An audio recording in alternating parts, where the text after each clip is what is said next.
E aí começam os conceitos. Eu quero uma avenida aqui, eu acho que essa área para centralidade vai ser legal. A área de lazer aqui em cima do morro, nós vamos ter essa vista do rio. Primeiro, equipes multidisciplinares, a necessidade disso. Segundo, o cuidado com a questão do desenvolvimento do produto. De não errar. Nós vamos ter chance de acertar na mosca. Bem-vindo à Jornada do Loteamento. Eu sou Dani Lambi, CEO e diretor da Lotenet, e esse é o seu podcast sobre o mercado de loteamentos. Bem-vindos à Jornada do Loteamento, o seu podcast do mercado de loteamento. E como todo convidado altamente aguardado, nós ficamos atrás do nosso convidado, o Complan inteiro, para ele poder participar da Jornada do Loteamento. Então, nós estamos aqui em Atibaia, né? Participamos agora, recentemente, do Complan 2023, onde ia o Takeda, e as risadas e as brincadeiras, e o Dani atrás falando assim, puxa, eu preciso conversar com esse cara. E de forma muito generosa, Takeda está aqui com a gente e é um prazer enorme recebê-lo aqui, meu cara. Cara, você é sempre falado, o Felipe fala de você, todo mundo fala de você. Obrigado por você ter vindo aqui. Obrigado, eu que agradeço o convite, puxa, é super bacana estar aqui no seu podcast. E a gente já combinou que os cortes das gravações anteriores vão ser colocados nas redes sociais. Tô mentindo, tá, gente? Não pode não. Gente, eu vou apresentar rapidamente, assim, foi me enviado pela minha equipe o currículo do Takeda. Não dá para falar de todo o currículo dele, senão a gente vai gastar todo o tempo do podcast, mas o Takeda é graduado em Arquitetura e Urbanismo pela Universidade Federal, pela URGS, pela Universidade Federal do Rio Grande do Sul, especialista em Arquitetura pelo Propar, puxa vida, Psicologia Positiva, especializado em Psicologia Positiva, exatamente. Charreteiro, técnico charreteiro, jardineiro, tudo, motoboy, tudo. Antes da gente entrar na nossa pauta, como é que você veio para o mercado imobiliário? Mercado imobiliário. Bom, a minha área, na realidade, até a história é engraçada, né? Meu pai era da área de industrialização, engenheiro, área de industrialização, e eu estava estudando para industrialização. Ele veio do Japão ou seu avô? Não, já era brasileiro, né? Estudando na URGS também.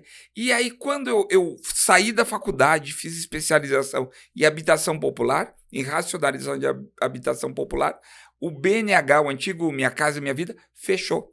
E eu disse, o que eu vou fazer, né? Eu peguei minha paixão, né, que era jardins, né, paisagismo, todo japonês, né, gosta de plantas, né, e disse, eu vou fazer isso, né, já que não dá. Anos 80, né, então já faz um tempo que eu já estou no mercado, né, 38 anos. E eu disse, vou fazer aquilo que eu gosto, vou fazer minha paixão. Comecei a fazer paisagismo. E eu ia nas incorporadoras, eu faço projetos de paisagismo. E as pessoas diziam assim, quem faz o paisagismo do meu edifício, do meu condomínio, é o jardineiro lá de casa, o jardineiro.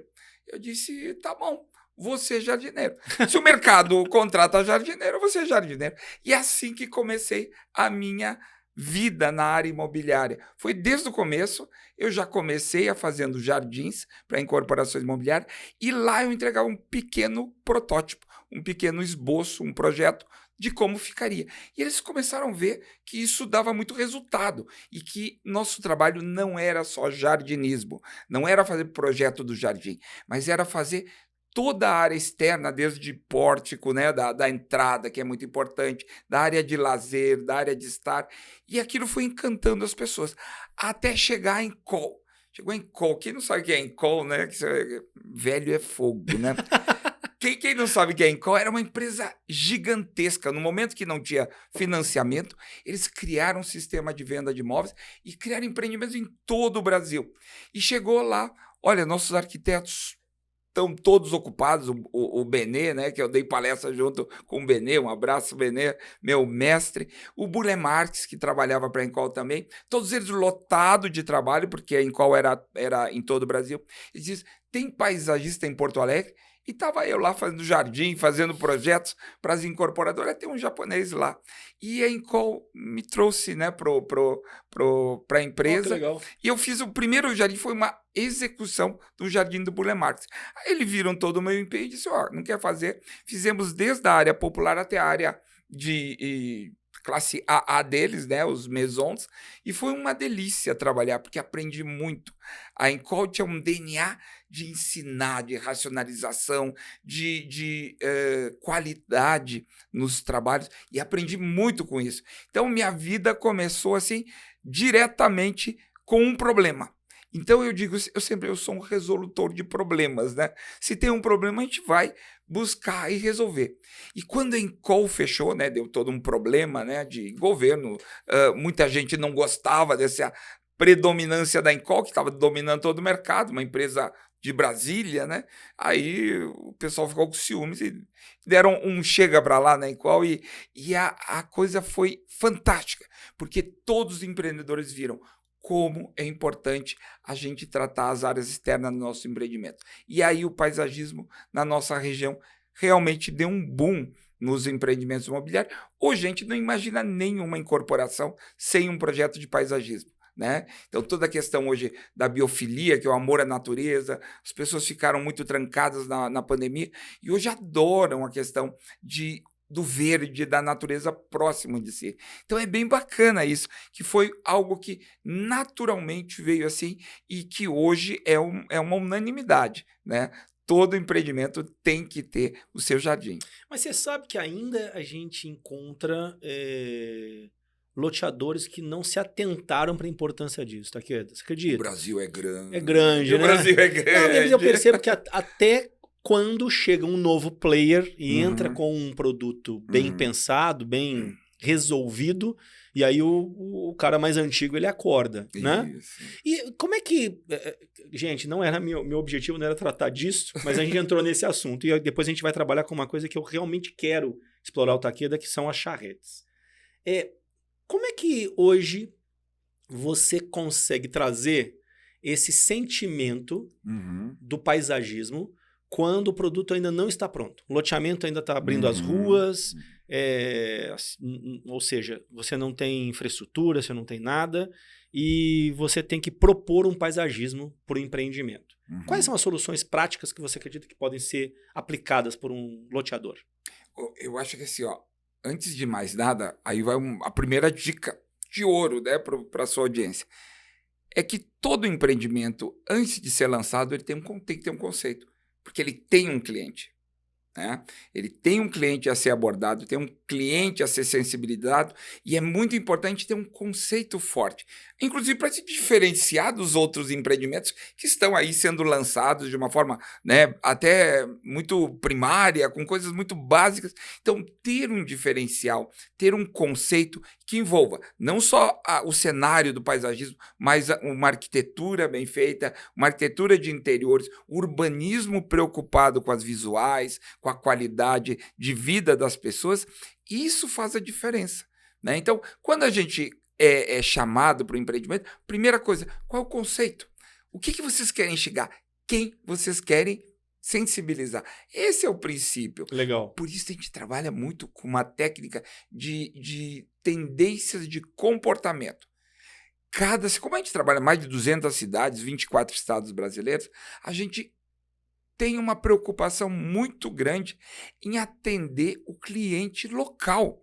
Tem cliente que gosta de um tipo de lazer, tem outro que odeia, certo? As plantas se adaptam a um tipo de local e tem outras plantas que não se adaptam. Então, essa questão local, essa questão cultural é fundamental. Então, a gente utiliza técnicos como etnógrafos, sociólogos, que fazem uma análise de tendência de comportamento para que a gente possa propor um conceito que tenha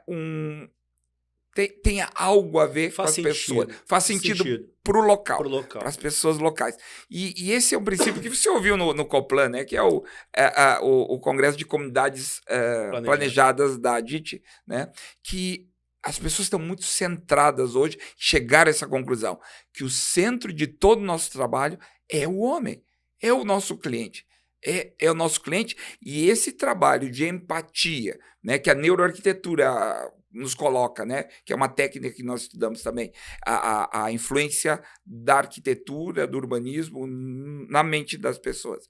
A empatia é uma técnica fundamental de nós entendermos o que as pessoas querem profundamente. E não é só o dono da casa, né, o famoso, né, o marido, mas a esposa, o filho, a sogra, a secretária da casa, o jardineiro. Quer dizer, são todos os stakeholders, todos envolvidos naquela compra, naquela criação de um lar, é que devem ser respeitados. Né? Então não adianta fazer, eu faço da portaria até minha casa uma distância tão grande, e a secretária que vai todos os dias? E se tem sol? E se tem chuva? Né? Como é que faz? Então a gente tem que pensar nessa questão de criar soluções para todas as pessoas do ecossistema.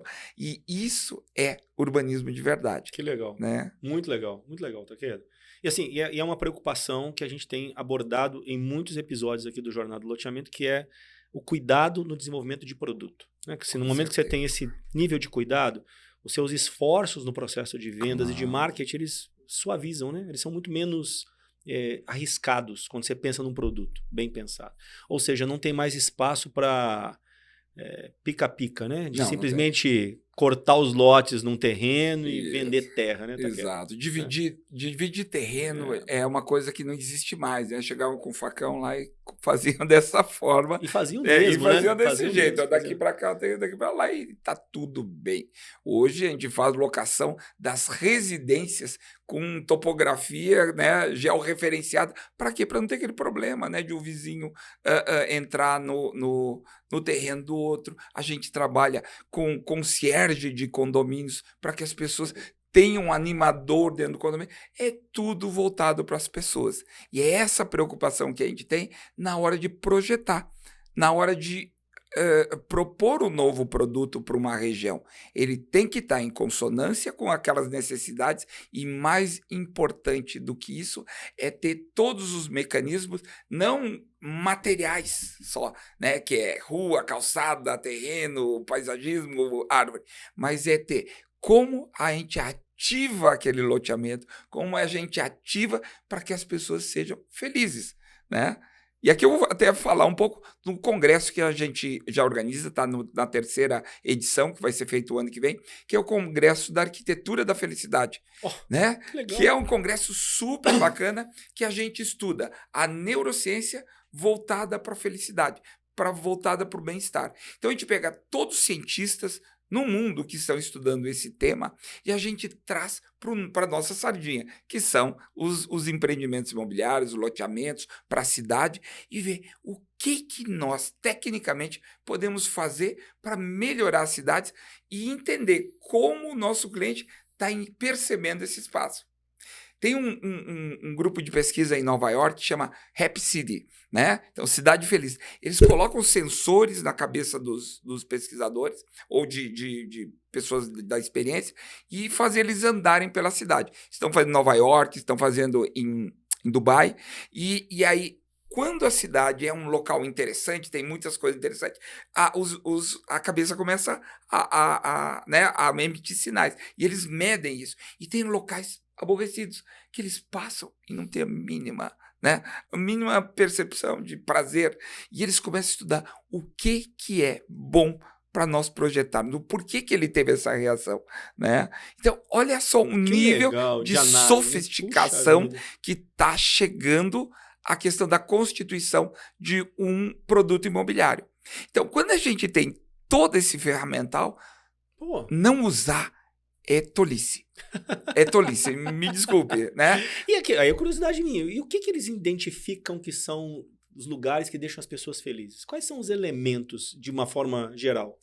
Isso o PPS, que é o Project for Public Space, né? É uma entidade de Nova York também, que ela é voltada a criar espaços vibrantes. Eu, inclusive, sou fundador do Placemaking Council. Foi feito um congresso mundial em Detroit, uma cidade destruída, você sabe, pela indústria automobilística. É o único lugar nos Estados Unidos onde a farmácia não fica aberta 24 horas, você acredita? Não existe farmácia 24 horas porque eles fecham, porque é perigoso. Né? Então, você vê que Detroit é uma cidade totalmente falida e eles querem tornar, eles fizeram emblematicamente o congresso lá, para quê? Para que todas as pessoas entendam a importância de nós criarmos cidades vibrantes.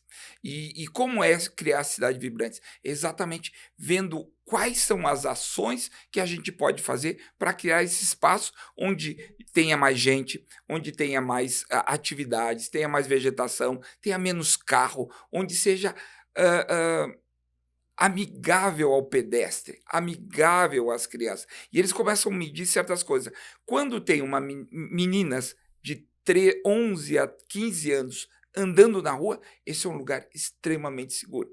Faz toda a lógica, né? Tem todo sentido. Mas a nossa percepção sensorial, ela é interna. A gente não racionaliza isso. Então, o que faz? O sentimento que vem a nós é de puxa, tá seguro, tem até umas menininhas, tem criança jogando bola, tem gente na rua, puxa, é seguro. Então, é uma sensação. Por isso que a neuroarquitetura trabalha com sensores. Porque no racional a gente não presta atenção. Mas, no dia a dia, o que nós estamos estudando? É como fazer esses ambientes terem fachadas ativas, ou seja, lojas que olhem para fora, halls dos prédios ou dos condomínios que olhem para fora, comércio, mesa na rua, pessoas fazendo jogging, fazendo exercício na rua. Como a gente faz essas ações para que as pessoas se sintam muito tranquilas? Né? E esse é o nosso objetivo com todas essas técnicas que a gente está trazendo para o mercado, muito além do jardim, né? Que é o nosso podcast, Paisagismo muito além do jardim, que é exatamente trabalhar. Todo mundo pensa que o paisagismo só faz jardim, né? E a gente faz muito mais que jardim. A gente trabalha com neurociência, a gente trabalha com felicidade, com etnografia, que é comportamento das pessoas, e principalmente como é que a gente vai entender esse público para criar o produto ideal, para eles morarem por muito tempo. Nós estamos fazendo produtos para 20, 30, 40 anos de uma vida de uma família. É muito sério. É muito sério. Então, quando a gente leva essa seriedade e a gente vai buscar ferramentas importantes para fazer isso, puxa, a gente tem uma assertividade. E quando tem assertividade, comunicando bem, você sabe, você é do mercado, sabe que a magia acontece. Não, e Takeda, você está falando isso, assim, como é que o paisagismo pode alterar isto? Por exemplo, o que torna uma cidade vibrante são as pessoas na rua, desenvolvendo suas diversas atividades, né?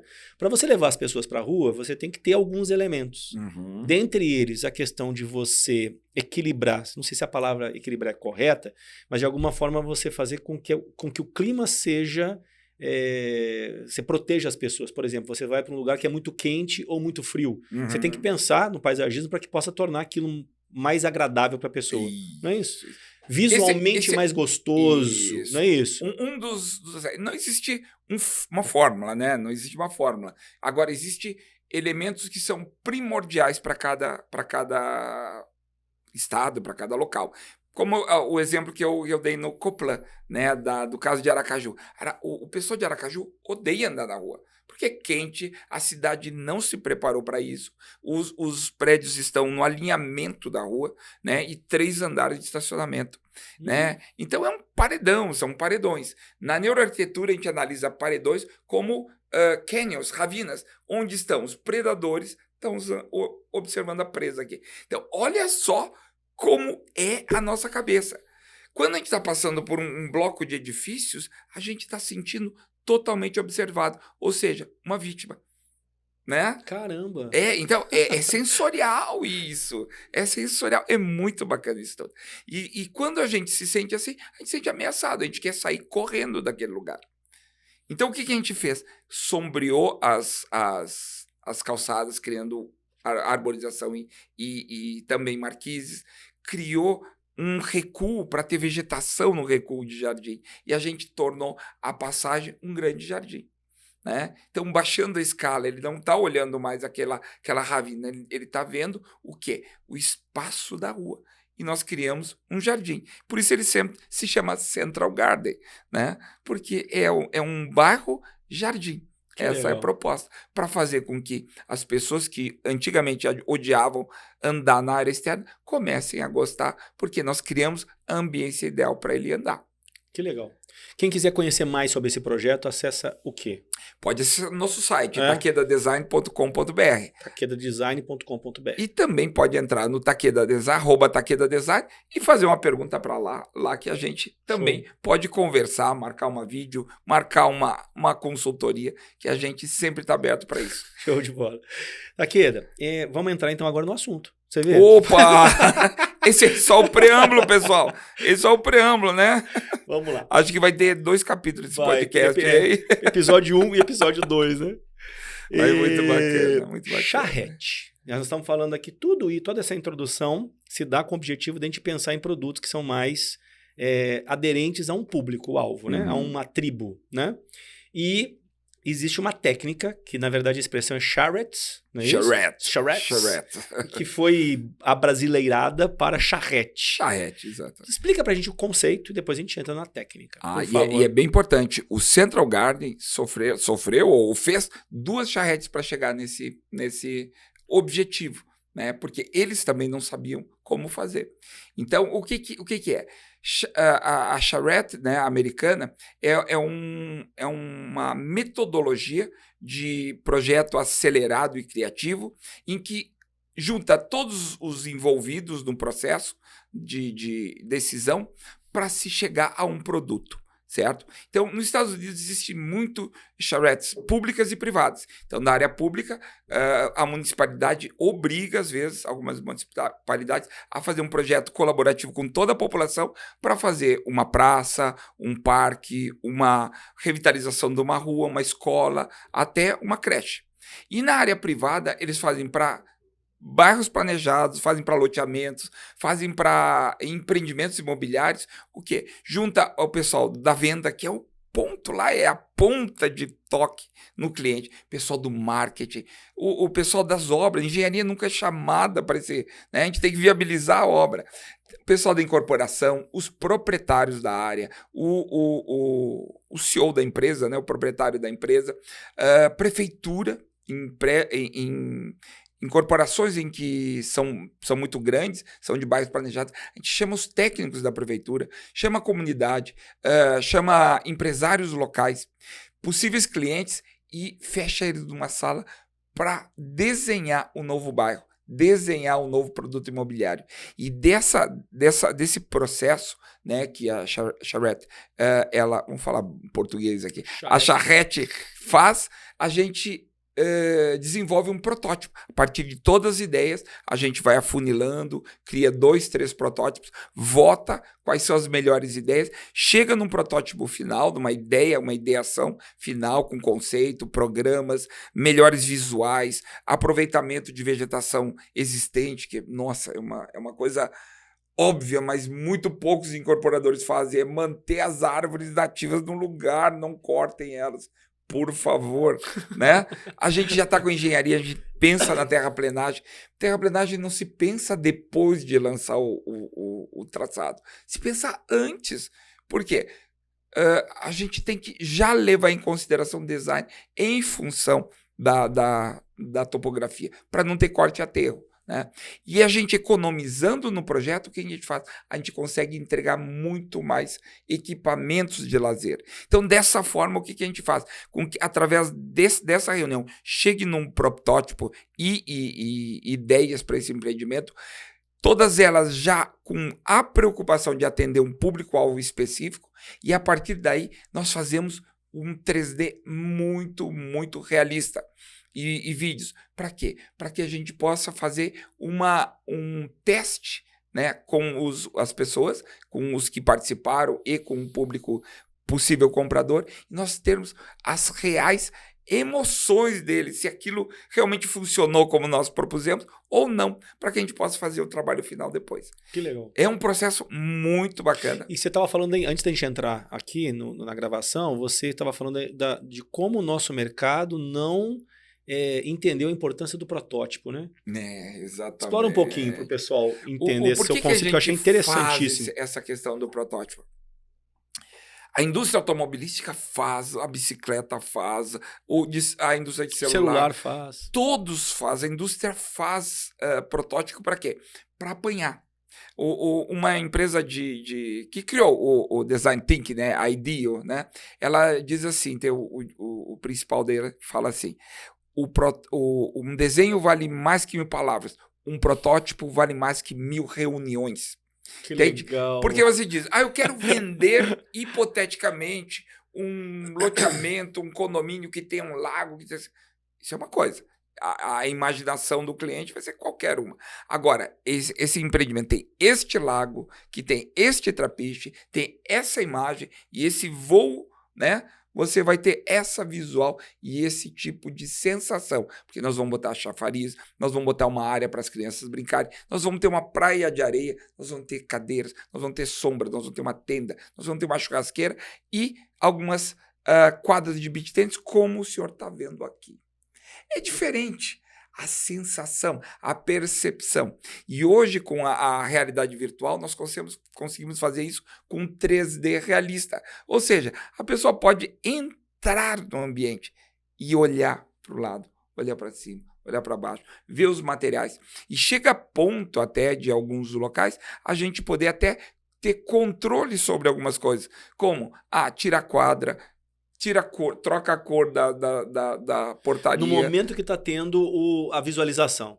Então existe até esse nível. E vai chegar um momento, nós já estamos fazendo protótipos em metaverso, em que eu e você e os outros clientes vão entrar em uma sala, cada um na sua casa, com óculos de realidade virtual, e nós vamos conversar. E nós vamos caminhar no espaço. Então, aí sim, o protótipo realmente vai ser muito realista, as sensações vão ser muito próximas. Próximas da realidade. Exato. Né? Então, vai ter muito mais chance, nós vamos ter muito mais chance de não errar. Nós vamos ter chance de acertar na mosca. Hoje, já nos laboratórios lá da faculdade, a gente usa luvas em que nós passamos assim, na imagem, a gente passa a mão e a gente sente a rugosidade. Nossa, que legal. Logo já tem aparelho que coloca no óculos, tem uma parte de baixo para mostrar que você está sorrindo ou não, porque o óculos, o seu avatar não mostra se ele está sorrindo ou não. Vai dar para sentir cheiro e ainda em alguns locais, né, mais complexos, vento, né? Vento, cheiro, tato, né? Vai ser muito realista mesmo. Um Matrix. Vai ser realmente. Matrix. Não vai ter como a gente diferenciar.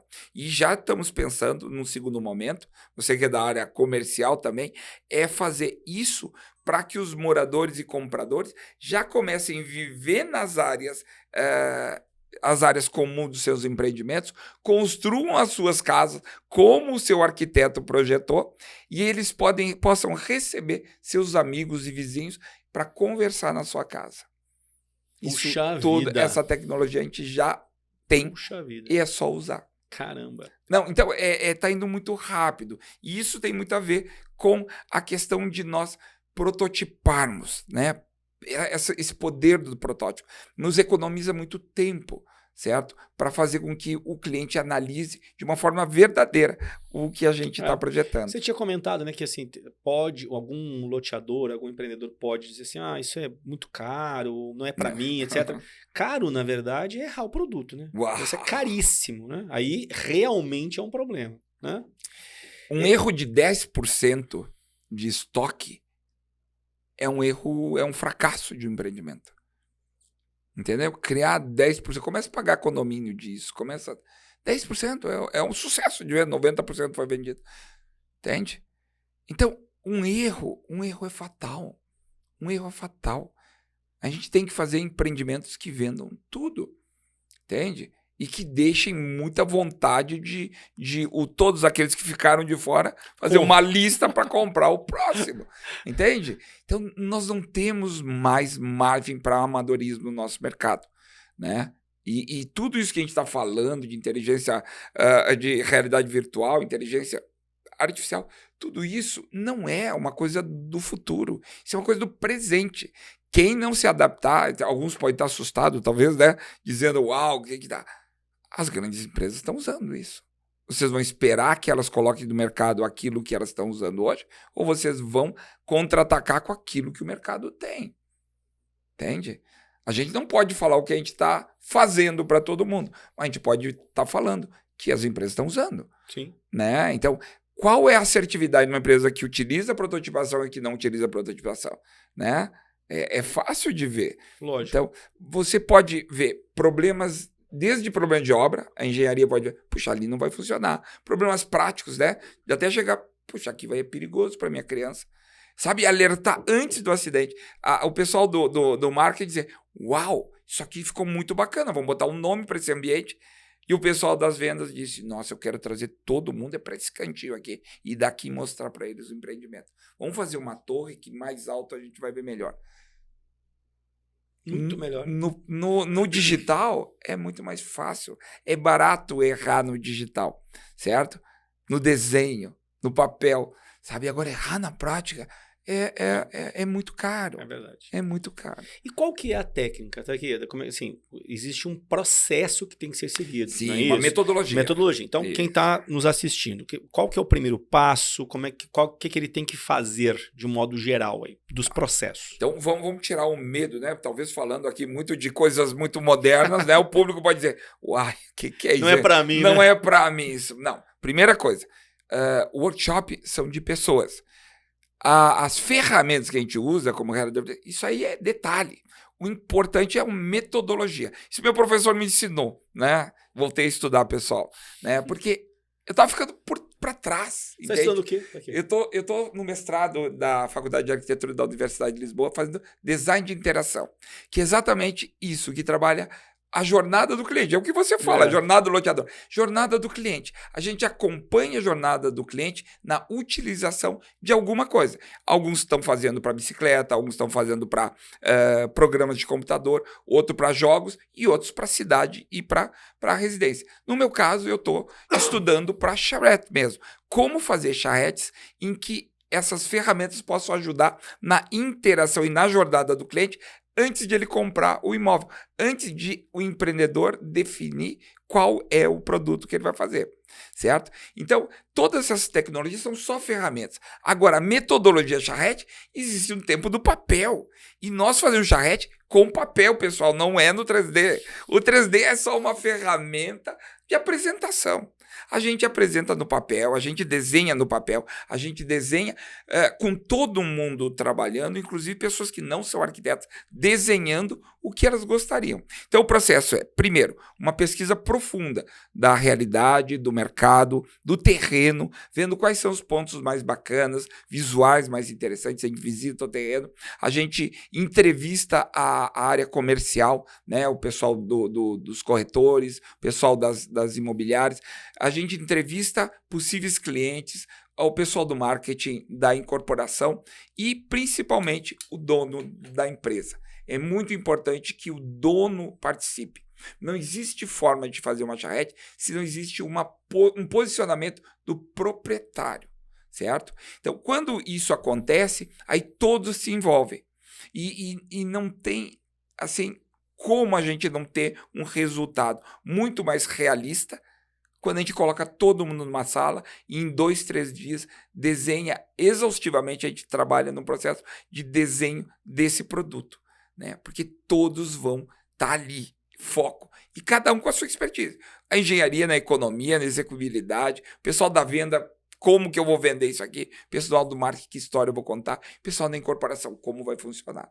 E aí os arquitetos, nós convidamos inclusive outros arquitetos para darem pitaco no nosso projeto. Outros paisagistas, outros empresários. E a DIT, ela é fantástica por isso, né? Nós convidamos, por exemplo, num projeto do Sul, a gente convida o pessoal do Nordeste, de Goiânia, de outras cidades, e eles vêm com maior carinho. Isso que é bacana da DIT. É muito legal. Né? Então, essa relação, né, de ganha-ganha, porque ele vem, aprende uma outra realidade, e esse que está aqui aprende com a realidade do outro, e a gente cria uma grande sinergia.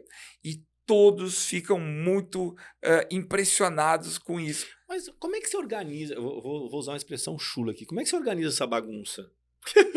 Porque olha só, é uma bagunça, né? Você vai trazer possíveis clientes, isso, arquitetos, paisagistas, marketing, a galera que faz bagunça, que é o pessoal de venda, não é isso? Isso aí. O proprietário. Exatamente. Engenheiro, porque daí ele vai falar assim, gente, não dá para fazer isso aqui, porque senão o custo da obra vai ficar absurdo, é super legal. Como é que é essas interações? Como é que você organiza essas interações? Eu tenho muita curiosidade por isso.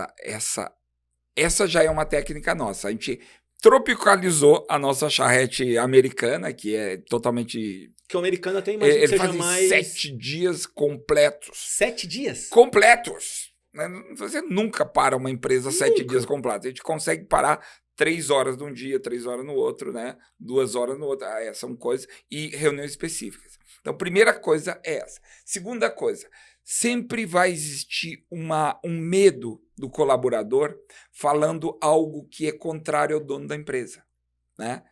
Então, tem essa questão também. Como é que um colaborador que discorda do dono da empresa ele vai se posicionar?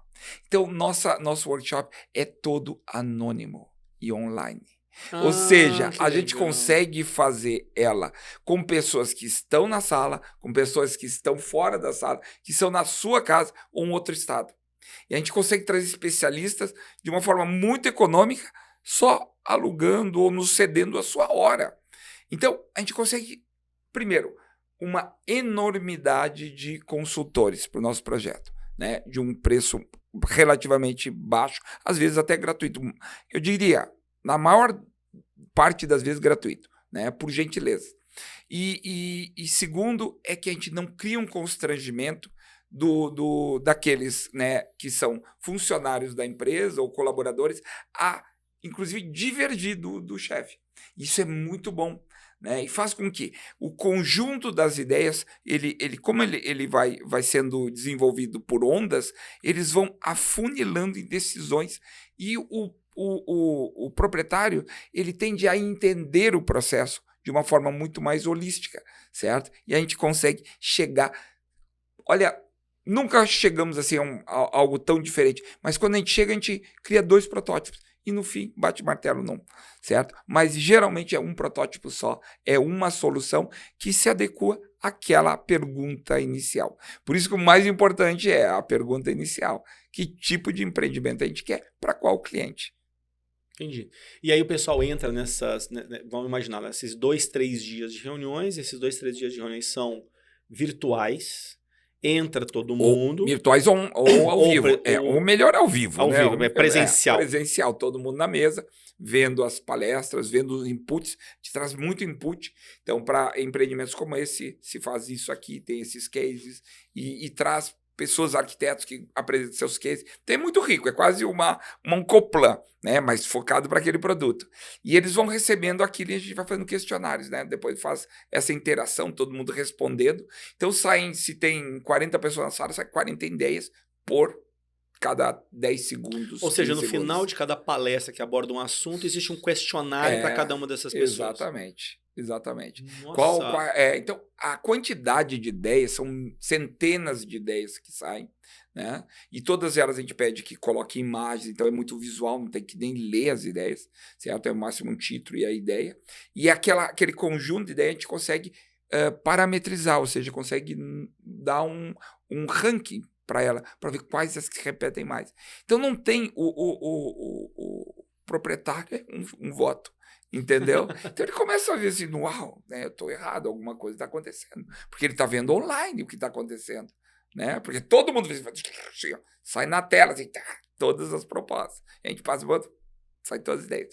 Depois a gente analisa essas propostas, começa a desenhar, depois tem um momento que todos param, vão para a mesa, grupos pequenos de 6 pessoas, começam a desenhar todas aquelas propostas que foram colocadas no terreno, e começam a riscar. E aí começam, tem um tal VEG aqui, pessoal, tem um tal VEG aqui, cuida de 30 metros de cada lado. Olha, essa PP aqui, a gente está vendo que, vamos fazer um pouco maior, que pode ser que a área ambiental, né? Sempre a gente vai com medo, né? Faz com mais medo. Para quê? Para não dar uma viabilidade muito fora da realidade. E aí começam os conceitos.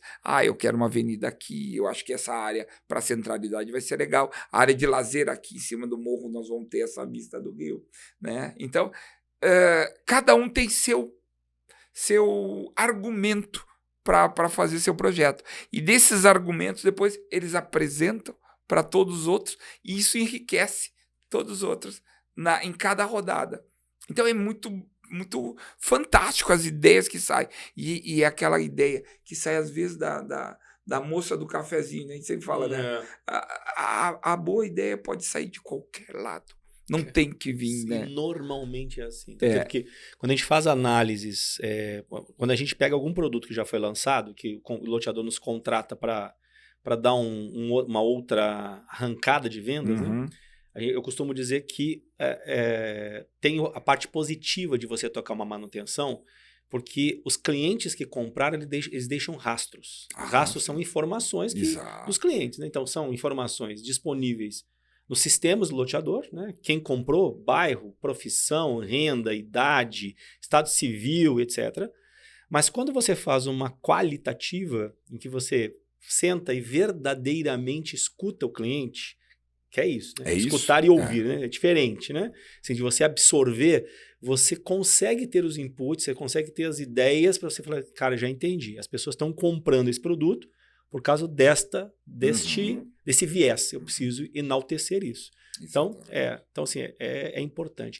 Quem quiser se aprofundar mais no assunto charrete, existe vídeos na internet, existem conteúdos que você produz. Existem vídeos na internet, inclusive, aí eu tenho até pedir perdão ao Felipe, o Felipe me pediu para fazer um material que eu estou devendo ainda para ele, mas sim, existe bastante material de charrete, e a charrete hoje é uma ferramenta fantástica para fazer várias coisas além do projeto.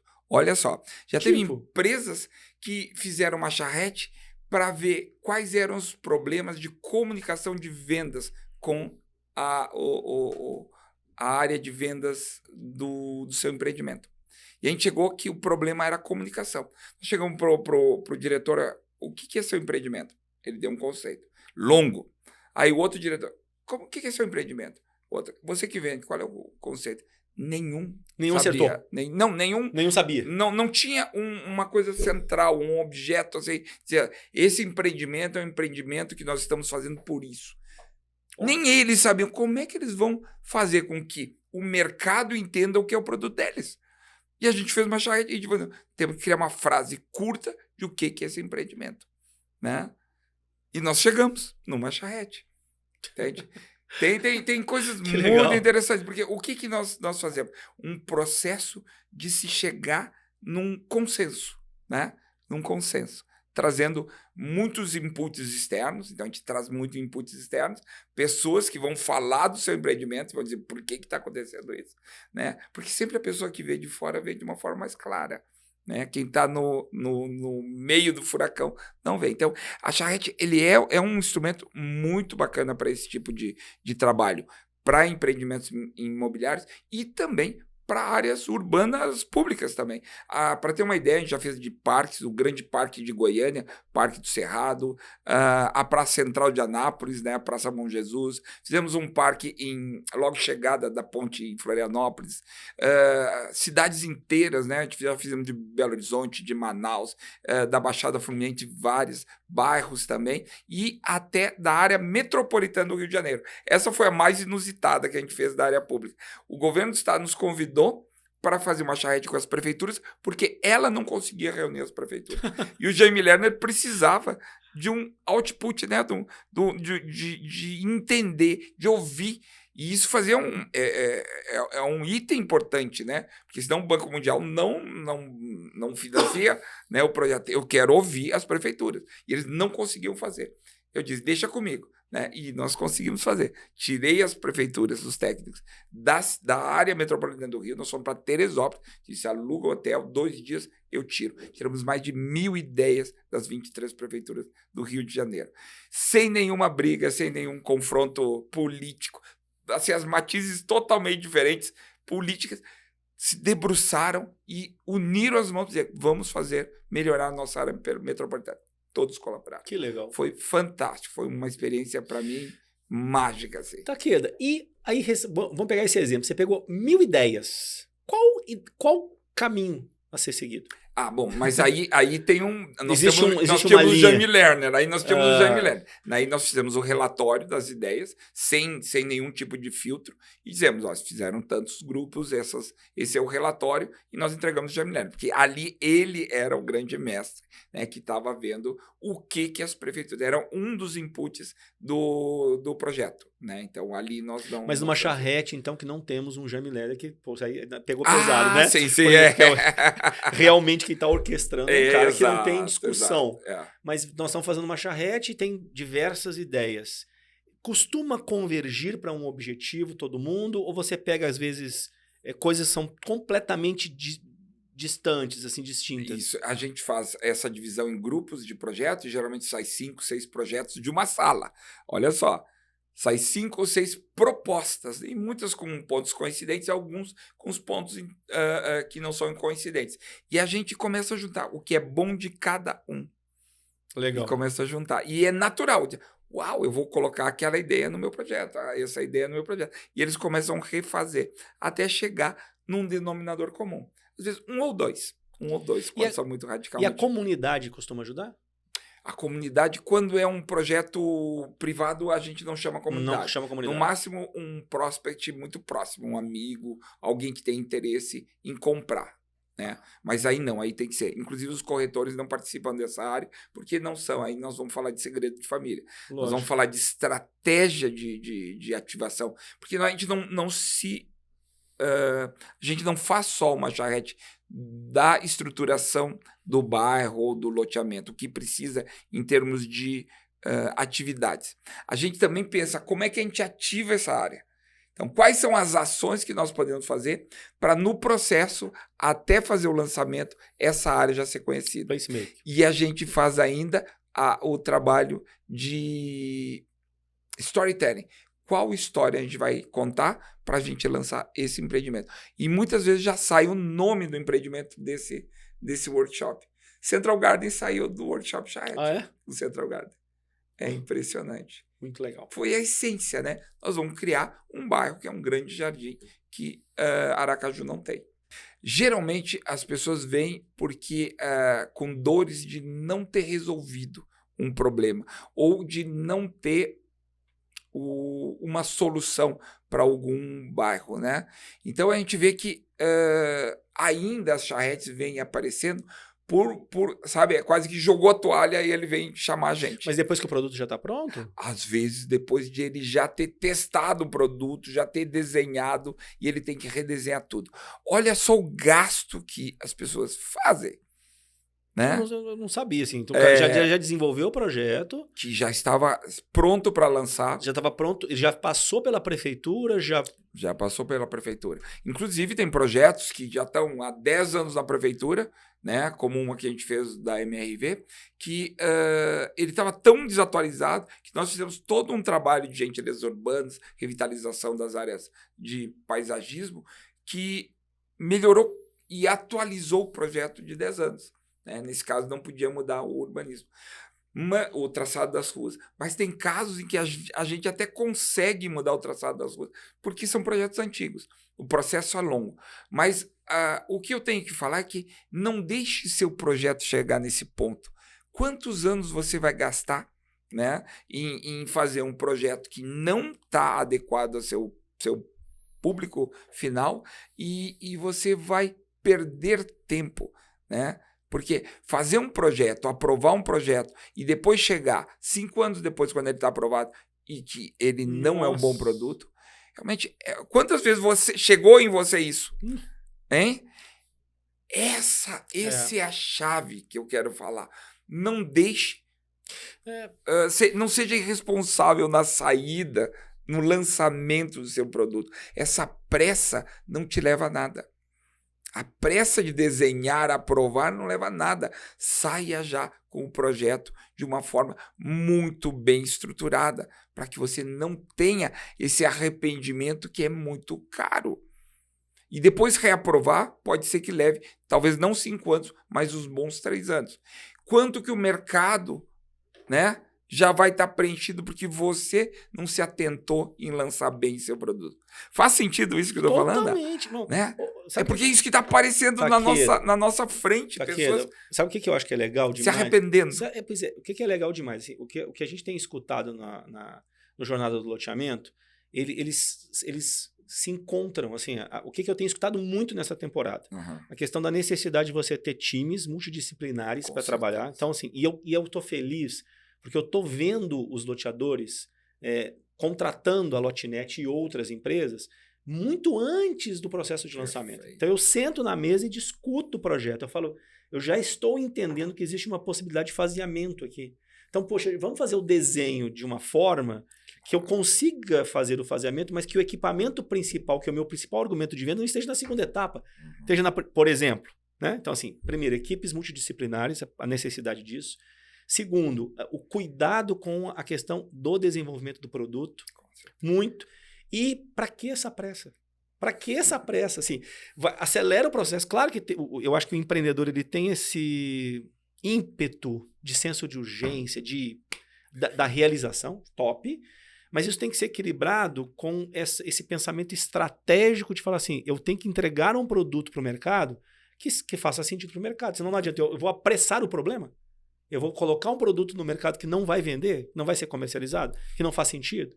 Então, assim, eu acho que é legal que todas as entrevistas, todas as conversas estão acontecendo assim. Estão com esse discurso. Exatamente. É o que chega também no nosso escritório. Pessoas arrependidas de terem perdido tanto tempo com um projeto medíocre, com um projeto que não vai resolver e vai encalhar mesmo, certo? Então, eu tenho uma frase que é muito bacana, é que não ache clientes para o seu produto, né? Crie produtos para seu cliente. Oh, que legal. Entendeu? Legal. Essa é a questão. Então, eu dizia, é muito caro o consultor. 1 hora de consultor custa caro. Entende? Não precisa ter um time de consultores top. Tem algumas horas de consultores top. Que ele, em uma mirada, uma olhada, ele vai dizer, por que não faz isso? Ou dá algumas soluções que estão sendo feitas no mercado que pode resolver o problema dele. Muito bom. Muito bom. Né? Então, esse é o grande trunfo da charrete. É poder ter uma quantidade de consultores estrela na sua composição e ter ali falando do seu projeto. A gente conseguiu já o CEO da Pedra Branca, nosso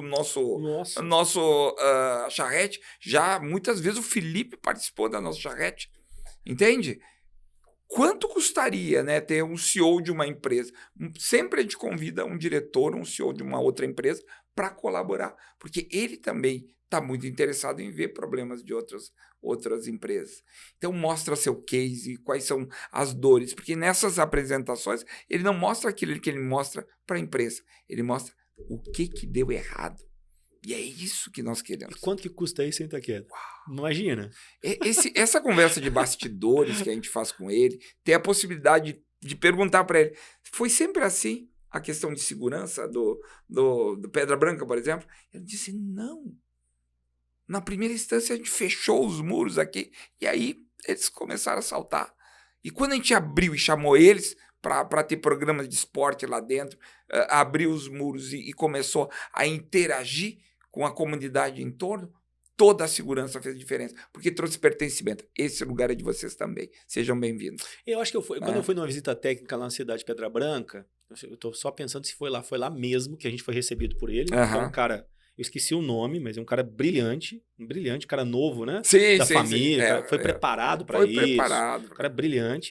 Ele comenta que eles tinham desenvolvido aquela rua acalmada de um jeito em que era diferente. Eu não me recordo agora o que era. Isso. Mas aí quando eles foram para conversar com as pessoas, e eles já tinham começado a rua. Aí quando eles foram conversar com as pessoas falaram, não, eu imagino uma alameda com palmeira, totalmente diferente do que eles tinham imaginado. E aí o que ele falou? Ele falou assim, o que vocês fizeram, cara? Refizemos tudo. Que é isso, é desenvolver produtos para as pessoas. Né? O Roberto Chinachique tem uma frase lapidar, que ele diz assim, chame os gênios do marketing. Quem são os gênios do marketing? O seu cliente. É simples assim, pessoal. É simples assim. Bota eles dentro do workshop e deixa eles falar. Entendeu? Deixa eles falarem. Então, essa questão é fundamental. Eu participei lá da rua, do processo de charrete da rua. Participei, fui convidado. E sim, como um convidado. Eu não fazia parte da equipe de projetista, fui como um consultor externo convidado. E isso que é bacana, porque eles convidam consultores e a gente participa. E estava lá um arquiteto de Anguel, estava toda a equipe projetista e todo o projeto foi feito assim a muitas mãos, né? E depois, claro, foi detalhado pelos técnicos que foram contratados. Mas muita gente, foi um workshop de uma semana. Uma semana discutindo uma rua. Olha isso. Entende? Não à toa. Não é à toa, é um sucesso. Sucesso, uma né? referência. Porque sempre que você vai fazer algo que é pioneira no Brasil, né, que já existe no mundo, mas é pioneiro no Brasil, você tem que ter um cuidado, né, de como fazer. E ainda tem ensinamentos depois de tudo que foi feito. Lá ele botou os melhores equipamentos, botou equipamentos de design internacional, ele fez várias coisas que talvez não fizesse sentido hoje, né? Hoje tem equipamentos tão bons nacionais ou internacionais fabricados aqui, mas questões muito interessantes, como lá não tem um tipo de vegetação. As palmeiras, as árvores são todas de tipos diferentes, como se formasse um bosque diferenciado. Então tem várias ações que foram discutidas lá que são resultado, claro, de um tipo de design totalmente voltado à sensação, a neurociência, né? Aquela sensação de bem-estar que a gente quer ter. Então, a ideia foi não criar uma situação que parecesse uma rua com todas as árvores iguais, mas fosse a sensação de um bosque, numa praça com bancos, bicicleta, né? Locais de mesas, a pessoa se sentisse bem. Olha só. Olha isso. Então, a pessoa não racionaliza quando está lá. Ela só sente. Eu me sinto bem aqui. Sabe o que é a prova disso? Assim, eu estive lá fazendo a visita técnica, depois eu voltei lá, e de novo nós vamos lá com os coordenadores da Lotnet, porque a gente vai fazer uma excursão aí pelo Brasil, e eu conversei, que eu gosto disso, né? Como diz, o cara de venda conversa com todo mundo, né? Claro. Aí eu sentei na sorveteria, numa gelateria que tinha lá, e eu tive a oportunidade de conversar com a dona da gelateria. Eu falei, e aí? Como é que é aqui? E assim, o resumo da conversa foi, eu moro aqui, eu trabalho aqui e não me pergunta o motivo. Eu amo isso aqui. Mas assim, você sabe explicar? Eu perguntei para ela, você sabe explicar o porquê que você ama? Ela parou daqui e falou assim, não sei. Ou seja, racionalmente a pessoa não consegue nem explicar o motivo pelo qual ela ama aquele lugar. Mas aquilo é um sentimento de pertencimento tão forte. Ela trabalha e mora ali e não quer sair de lá de forma nenhuma. E é uma área que tradicionalmente não seria uma área valorizada porque não está no continente de Florianópolis. Está em Palhoça. Exato. E quem não conhece, pessoal, pesquisa. Olha o nome da cidade, né? Palhoça. Palhoça. Cidade Pedra Branca, que é um case top demais. Exato. Hoje nós temos vários exemplos muito legais. O Riviera de São Lourenço, a cidade de Pedra Branca, o Parque Una, o Quartier. Tem vários, né? Vila Flora, e Sumaré. Então, são vários lugares que são importantes serem pesquisados. Maravilha. Então, é essa questão de não ter esse arrependimento que eu acho que é o principal motivo de, antes de mais nada, unir todas as especialidades e tirar e desenvolver um projeto diferente para a sua área. Porque pensa só, a área ela vai passar por um fracionamento, vai estar por uma aprovação, por uma área ambiental 5 a 10 anos. Depois você vai começar a vender e depois vai ter a obra e as pessoas vão fazer sua obra para morar. Então, esse empreendimento pode levar de 5 a 12 anos para a pessoa morar lá. E você vai fazer um empreendimento com cara antiga, é a mesma coisa que comprar um carro 2011. Você compraria um carro 2011? Não, é óbvio que não. Uma areia? Exato. Carros que já saíram de linha. É isso que nós estamos fazendo. E todo mundo vê, ó, eu vou comprar agora, mas eu vou morar daqui a 5 anos. Isso me atende? Isso conversa com aquilo que eu considero ser ideal para o meu futuro? Exato. E da minha família? Hoje nós estamos botando Wi-Fi nas áreas de lazer, para as pessoas trabalharem, sabe? A gente já está pensando que as pessoas vão estão em home office, mas também eles estão em parque office, entende? Eles estão em piscina office, eles estão no playground office, eles estão em todo lugar, estão fazendo atividades, ou estão estudando, ou estão se divertindo. Então, tudo está conectado e a gente tem que entender essa nova tendência. E só entendendo essas novas tendências que a gente vai ver como a gente vai desenhar os novos empreendimentos imobiliários. Por isso eu disse que essa questão da charrete é tão importante para a gente abrir a cabeça dos incorporadores de quanto é que vocês vão economizar de dinheiro e de tempo. E mais do que isso, de prazer do seu cliente. Porque é uma delícia, né? Chegar para um cliente e dizer: puxa, você gosta de morar aqui? Eu gosto, não saio daqui, não sei porquê, mas é maravilhoso. É o sonho de consumo de qualquer empreendedor. Mas nós, arquitetos, nós sabemos por que ele comprou.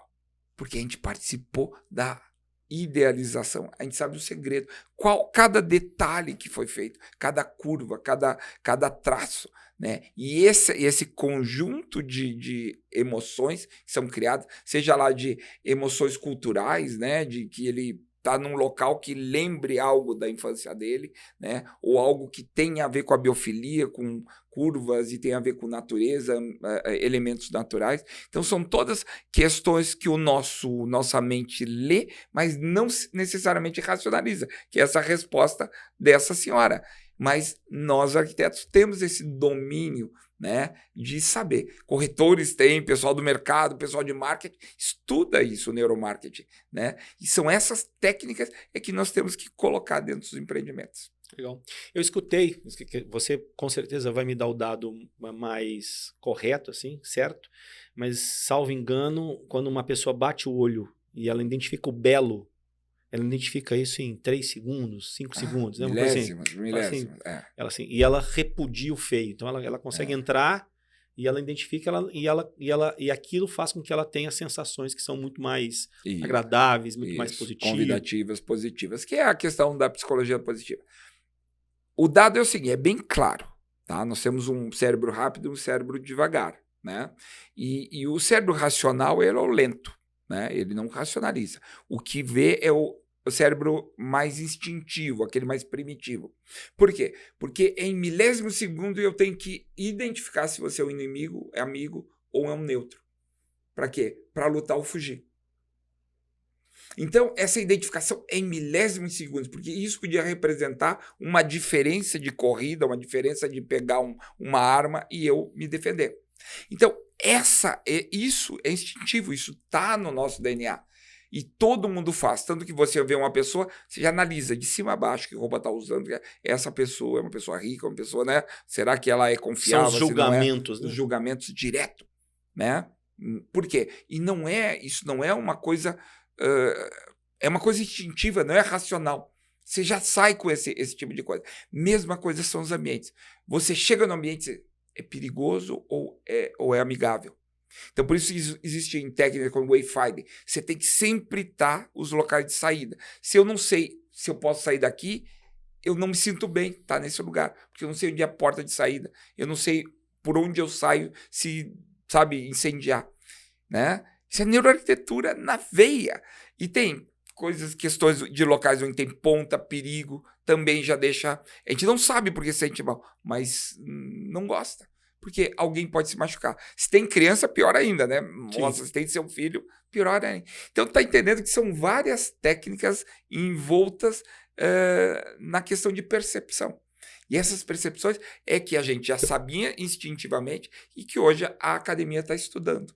E que é muito bacana. E como a gente pode trabalhar, ao invés de ir lá para a ciência, vamos lá ver cientificamente, vamos chamar as pessoas, sente esse espaço. É muito mais fácil de responder. Não precisa muita ciência. Vê esse espaço, está agradável ou não? Para ter uma ideia, nós já fizemos experiências com realidade virtual em que a gente colocou as pessoas em diferentes ambientes de cor e demos um vinho para provar. E eles classificaram o vinho. Só que o vinho era o mesmo. E eles classificaram o vinho. De forma diferente. Então, quer dizer, a arquitetura, ela muda a percepção das pessoas. Muda para positivo, como você falou, ou como negativo. E é essa a ciência que nós temos que fazer. Vamos usar toda a neurociência? Não! Vamos só prototipar e testar. Né? Usar a experiência de boas práticas dos outros e prototipar. Porque nunca a gente vai ter uma questão certeira para, por exemplo, uma residência para um árabe e para um japonês. O árabe com toda a sua, né, toda a questão de ornamentos, cores fortes, e o japonês com minimalismo. São duas culturas. Entende? A questão cultural é importantíssima. Então, se a gente não leva em relação à cultura uma preocupação grande, nós estamos perdidos. Notícia ruim, Takeda. Estamos chegando no final. Já, você acredita? Eita! E eu queria ter explorado o paisagismo biofílico, mas nós vamos ter que combinar uma outra conversa para você tratar disso. Vamos falar, vai ser um prazer, puxa. Que eu queria que você desse as suas recomendações finais. Assim, o que você acha que de tudo isso a gente passou uma régua e que é importante que o loteador saia dessa nossa conversa com isso muito firme, de mensagem? Tudo isso que eu estudo, né, é para realmente a gente errar menos, né? Errar menos. Eu acho que os empreendimentos imobiliários até podem ir rápido, porque eles têm um fluxo muito rápido, né? Ele erra, pode desistir, ele pode fazer, refazer, e é rápido. Na área de incorporação imobiliária, na área de loteamentos, nós não temos esse luxo.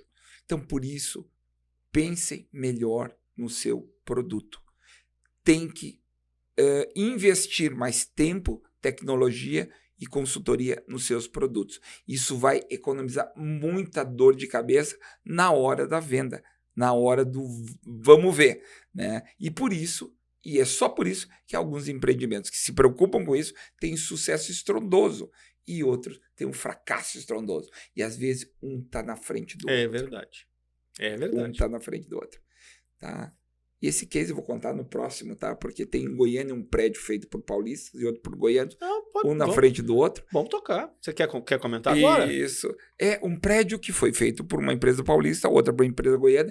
Aonde? Em Goiânia. Goiânia? Não vou dizer empresa, né? Porque nós trabalhamos para ambas, né? Mas foi um sucesso estrondoso e é um local onde tem os melhores restaurantes, tem uma percepção local de um bom empreendimento, e o outro, eles tiveram que simplesmente trocar a área do térreo para colocar uma academia, e inclusive os empreendimentos foram vendidos mais baratos do que o outro, que é do outro lado da rua. Por um erro de percepção, de entendimento da cultura local do goiano. O goiano gosta de ver e ser visto. No shopping center, os goianos têm, no shopping, eles têm restaurantes voltados para a rua, com todo aquele calor. E o goiano adora ver e ser visto. Entende? E eles fizeram uma área de térreo mais alta e o outro fez na altura. E todos os restaurantes, todo mundo vê e ser visto. E aquele outro era uma área de alimentação, que o goiano não gosta. Você vê um detalhe. Um detalhe importantíssimo. Acessibilidade visual. Entende? Então, todo esse processo de entendimento da cultura local é fundamental para não fazer erros caros. E era um erro que poderia ser facilmente detectado numa prototipação, numa pesquisa qualitativa. Simples. Beleza. Takeda, muitíssimo obrigado. De coração. Eu que agradeço o convite. Foi super rico e, cara, é muito... Assim, eu, de certa forma, me sinto privilegiado porque são tantos assuntos e assuntos tão ricos. E eu estava querendo muito explorar charrete e a importância disso para a construção de produtos. E eu acho que, para quem ainda não segue o Takeda, por favor, faça isso para você ter inputs e ideias para o desenvolvimento do seu produto. @Takeda Design. Então, isso aí. Segue lá, ou @Guilherme Takeda também. O Takeda citou Roberto Chinhachik. Sim, meu mestre. Roberto Chinhachik, cara, quando eu era moleque eu li o Roberto Chinhachik. E uma vez eu estava menino, estava começando a trabalhar, e eu saí de madrugada da empresa que eu trabalhava, e eu estava assim meio bravo, né? Que eu não estava conseguindo algumas coisas que eu queria na minha vida, e eu passei numa rua em Porto Alegre que ainda estava com algumas lojas abertas, e estava para inaugurar uma livraria. Uhum. E tinha um livro do Chiachik chamado O Sucesso é Ser Feliz. Exatamente. Eu peguei esse livro, e esse livro fez muita diferença na minha vida. Que bacana. Ou seja, vamos produzir produtos melhores e vamos ser felizes. Vamos ser felizes. Não é? É isso aí. Obrigado, Takeda. Valeu Obrigado demais. pelo convite. Foi um prazer estar aqui com você. Valeu.